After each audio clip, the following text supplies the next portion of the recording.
या ब्रँडच्या सोलर कॅमेऱ्याबद्दल माहिती पाहणार आहे. श्रम 100% वाचणार. त्याला इलेक्ट्रिसिटीची अवेलेबिलिटी नसेल त्या ठिकाणी आपण इन्स्टॉल करू शकतो. या प्रकारे इन्सर्ट करा. झालं लॉक. एक 4Gचं सिम कार्ड आपल्याला इन्सर्ट करायचं असते. झालं लॉक.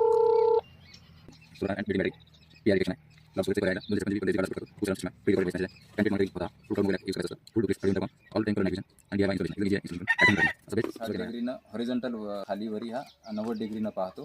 30 तासापर्यंत आपल्याला बॅकअप देतो. ह्युमन ट्रॅकिंग आहे, जसं ते वॉटरप्रूफ आहे की दोन्ही टाईमचे कलरमध्ये आपल्याला बघता येतात. त्याला 2 वे कम्युनिकेशन आहे. जसं माझा बराचसा वेळ तर वाचतोच, शिवाय मी बाहेरगावी असताना शेतात काय कुठे काय होते हे मला झटका मशीनचंही संरक्षण लावलं. प्लास्टिकची जाळीही बांधलेली आहे, तरी त्यांनी बाहेरून या प्रकारे संरक्षण केलं आहे. हे जसं ताराचे काही 6-6 इंचावर ताराचे पदर बांधून घेतले आहे.